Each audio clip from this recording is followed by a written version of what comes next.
Today on The Young and the Restless, Sally meets with Nick, Claire's interests become clearer, and Adam finds something puzzling. At Newman Media, Claire brings Nikki her files and tells her she made her a massage appointment. Nikki comments on how well he does her job, and so calmly. Claire says she's finally doing what she's waited so long to do. Nikki lets her know she trusts her. Claire just smiles. Nikki asks how she's settling in.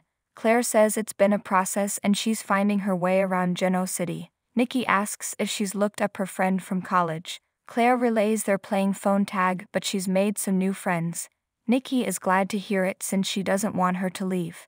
Claire reiterates it's her dream job working for a woman she couldn't admire more. She urges Nikki to head home and she'll lock up. Nikki calls her an angel and walks out. Adam walks into the GTAC and Victor beckons him over to the bar. Join me. He tells his son he's looking good and asks if he's got a minute to sit. Adam pulls up a bar stool and asks how he's doing today. Victor feels he's on top of the world. He chortles that Nate says he's doing a good job and he's very proud of him. Adam complains that Nate doesn't trust him. Victor asks, "Can you blame him?" Adam says, "Not really." He confides that Nate likes to remind him that he's under his thumb. Victor has something to tell Adam in confidence. "I have very strong suspicions that Nate Hastings is conspiring with Victoria to undermine me, to unseat me, to push me out of my CEO chair so she can take over the CEO chair again and run the damn company."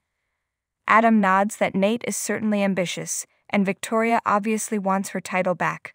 But why do you think they're actively pursuing it? Victor's convinced they're trying to prove he's incapacitated. What do you think? Adam doesn't want to demean Victoria. Victor urges him to tell him what he honestly thinks. Adam says Victoria was furious when he came back and could be planning a coup. Victor is glad that he talked to Nick, who said he might come and join him at Newman again to keep an eye on them. Adam asks when Nick said he'd come back to Newman. He was pissed when Victoria shoved him out of the way to bring on Nate, and he and Sharon started their own company, unless he has his own agenda. Victor says Victoria managed to convince Nick that he is losing it. Adam muses, "Wow, they're really coming at you from all sides, Dad." Victor says it breaks his heart. Adam assures Victor that no one is sharper than him. Shame on them both. Victor asks Adam to be his ally. Adam says, "Of course I will. You know, I meant it when I said I learned my lesson. Whatever happens, I'm on your team. I've got your back." Victor says, "I knew I could count on you." At Society, Chloe joins Sally, who is finishing up some work. Chloe hopes she took her advice and worked things out with Nick. Sally tells her Nick is avoiding her. Chloe advises her to let him cool down and give him time to miss her. Sally says it doesn't feel like a break, it feels like the end. Chloe refuses to believe there's no way forward for them. Once he realizes it's Adam he's furious with, things will change. Sally argues that Nick is convinced that she has unresolved feelings for Adam, and he's not going to compete with that. Chloe tells her to convince him that's not the case. "It's not right." Sally sighs. Chloe gulps, "No, Sally, absolutely not. Yejev and Rimmon have been held hostages since October 7th by the Hamas." At Crimson Lights, Nick tells Sharon there's constant tension with Victoria, insisting that their dad isn't himself. He wasn't sure about her motives, but that's all changed. Nick wants Sharon's professional take. "I hate even saying this out loud. I think there's something wrong with my dad." Sharon's concerned because Nick doesn't scare easily and asks what he's noticed. Nick fills her in on the memory lapses and mistakes Victor has made and explains that other times he's completely lucid. His mother is resistant. Sharon thinks Nikki would insist on him getting help if she thought he needed it. Nick says he and Victoria tried to talk to him, but he flew into a rage and kicked them out. Sharon warns Nick this is out of her field. Nick asks where they should go from here. Sharon offers to have a conversation with Victor to see if she senses anything is off with him. Nick appreciates it. In the meantime, he will check in on him and monitor the situation. Sharon thinks that's great, but wonders if it will leave him time to focus on their business launch. Nick assures her he's committed, even though she could do it on her own if she had to. Looking out for his dad won't interfere, or pull him back to Newman Enterprises. He knows everything will get better once he figures out what's going on with his dad. Sharon notes he suddenly doesn't have Sally to lean on. Nick doesn't want to talk about it. Sharon asks, Do you want some advice? If you are carrying around unresolved issues about your relationship, they are going to eat away at you. Nick wonders if she's saying he should try and work things out with Sally.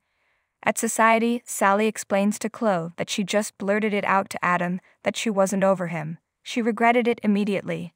Chloe urges her to forget it ever happened. For God's sake, please go fix things with Nick. Don't let Adam cost you someone who is valuable to you on so many levels. She may not just lose her business but probably the best man she's ever known. At Crimson Lights, Nick tells Sharon that Sally's still in love with Adam. There's nothing to talk about. He reminds her of the pull he had on her. Sharon counters that what she sometimes thought was love with Adam was sometimes something else, something very complicated and unhealthy for everyone. Nick says it kept her attached to him just like Sally is now. He has to move on.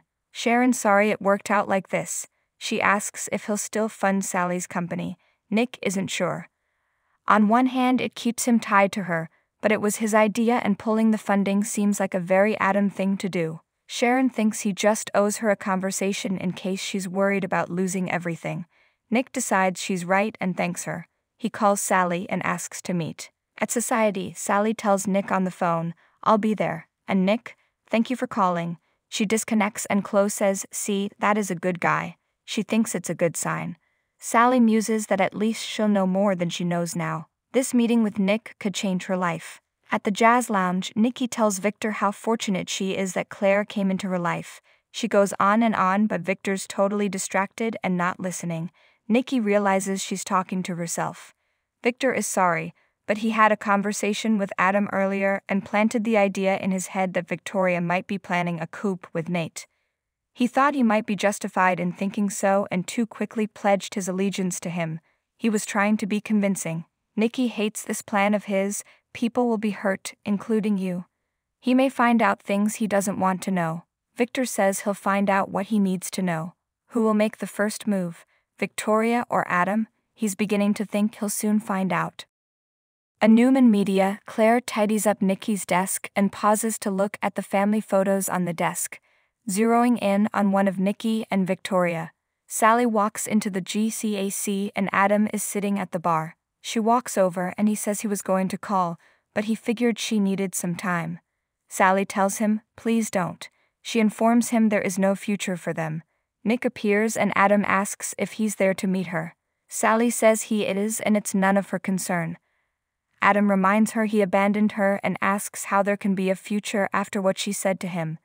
Adam knows the love they had deserves a chance. Sally's not having this conversation with him, not now and not ever. Adam walks off. Nick joins Sally, who thanks him for meeting with her. We have a lot to discuss.